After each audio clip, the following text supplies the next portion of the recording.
Palatandaang X na nakaukit sa isang bato. Ano-ano nga ba ang kahulugan ng markang ito pagdating sa larangan ng treasure hunting? Bakit kadalasan natin itong makikita na nakaukit sa isang bato bilang palatandaan ng mga Japanese Imperial Army sa kanilang ibinaon na mga mahahalagang bagay sa isang lugar? Ang isang pagpapahayag ng kaalaman dito sa social media lalo na pagdating sa larangan ng treasure hunting ay maihalin tulad natin sa isang hukuman. Sa mata ng isang mapanghusga tanging ang kaalaman na may kasamang katibayan ang siyang mas matimbang sa lahat. Sa bagong usapin na ating tatalakayin ngayon pag-uusapan natin at alamin ang kahulugan ng mga markang ito. Pero bago ang lahat nais ko munang batiin at pasalamatan, ang lahat ng tumangkilik sa bawat video na ginawa ko na naglalaman ng kaalaman tungkol sa ganitong larangan.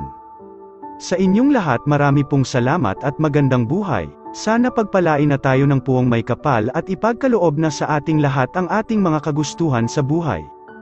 Palaging tatandaan na ang umaayaw ay hindi nagwawagi. Kaya kahit mahirap ang pinagdaanan natin sa paghahanap ng mga tagong yaman ng mga Japanese Imperial Army, laban pa rin tayo. Ngayon ano nga ba talaga ang kahulugan ng dalawang X na ito? Paano nga ba natin hanapin ang nakatagong deposito pag nakakita tayo ng X na palatandaan? Ano ba ang mga basihan na dapat nating malaman at alamin para masabi natin na ang X na palatandaan ay nangangahulugan sa nakatagong deposito?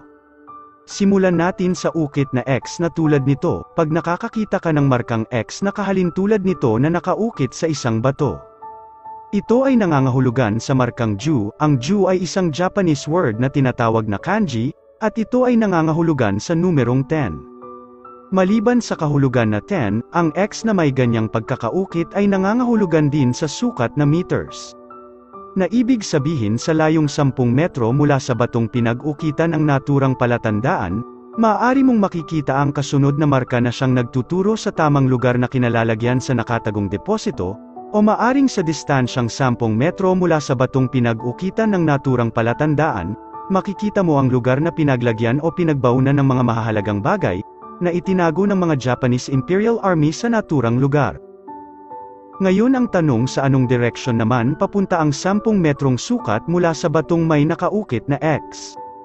Sa ganitong sitwasyon ang ukit na X na tulad nito ay tanging sukat na distansya lang ang pinapahiwatig nito. Kadalasan sa markang X na makikita mong nakaukit sa isang bato, ay lagi itong may kasamang karagdagang marka na nakaukit sa tabi nito. Minsan ang mga karagdagang marka na ito ay binubuo ng dot, square, hole, kanji word, at iba pa. Dahil ang mga naturang karagdagang palatandaan na nabanggit, ang siyang nagtuturo o nagbibigay direction, kung saang bahagi ng lugar ang dapat mong sundan o puntahan gamit ang kahulugan ng markang X. Sa ilustrasyon na makikita natin ngayon ang ukit na markang X na ito ay merong karagdagang marka na dot sa kanang bahagi nito. Ang naturang dot na ito ang nagtuturo sa tamang direksyon na dapat mong puntahan para mahanap mo ang kasunod na palatandaan, na maaring nagtuturo sa tamang lugar na kinalalagyan ng nakatagong deposito. Maaari rin na ang naturang dot ay direct ang nagtuturo sa lugar na kinalalagyan ng mga mahahalagang bagay na ibinaon ng mga Japanese Imperial Army sa naturang lugar. Maliban sa direction ang dot na ito ay nangangahulugan din ng single distance. Sa pangalawang ilustrasyon makikita ulit natin ang isa pang markang X na nakaukit pa rin sa isang bato. Maliban sa markang X makikita rin natin ang dalawang dots na nakaukit sa kaliwang bahagi ng markang X, kasabay ng isang kanji word na Nyo.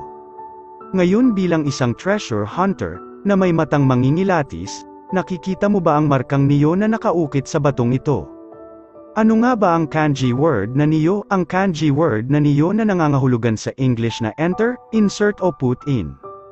Samantalang ang dalawang dots naman nakatabi ng markang X, ito naman ay nagtuturo sa tamang direksyon na dapat mong sundan.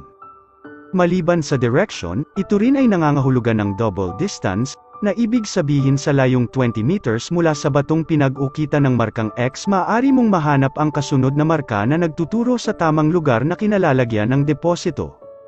Maaari ring sa layong 20 meters marating mo ang tamang pinaglagyan ng mga mahahalagang bagay, subalit pag ang markang makikita mo sa layong 20 meters mula sa batong may nakaukit na Nyo at X, at ito ay isang markang kahawig sa box o square, ito naman ay nangangahulugan sa entrance.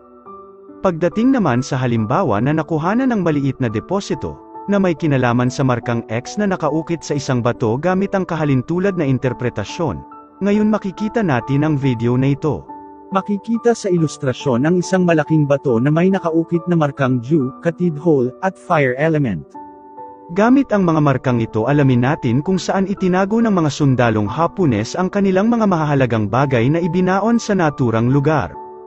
Simulan natin sa markang Katid Hole na nangangahulugan o nagbibigay konfirmasyon sa nakatagong deposito sa naturang lugar.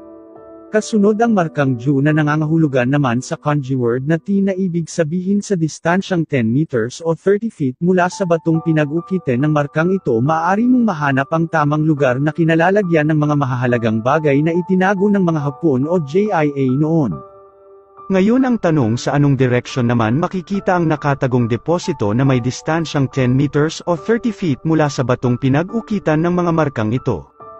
Sa karagdagang palatandaan makikita sa ilustrasyon ang karagdagang marka na nakaukit katabi ng markang Dew at ito ay isang elemental code na ibig sabihin ay fire o high sa kanji word na may katumbas na direction sa compass na south. Na pag pinagsama mo ang kahulugan ng tatlong marka makakabuo ka ng talata na mula sa batong ito na pinag-ukitan ng mga naturang marka na ginawang lock sa bahaging south ay kailangan mong baybayin ang bahaging north na may distansyang 10 metro o 30 feet at makikita mo ang tamang lugar na kinalalagyan ng mga mahahalagang bagay na ibinaon ng mga Hapon sa naturang lugar.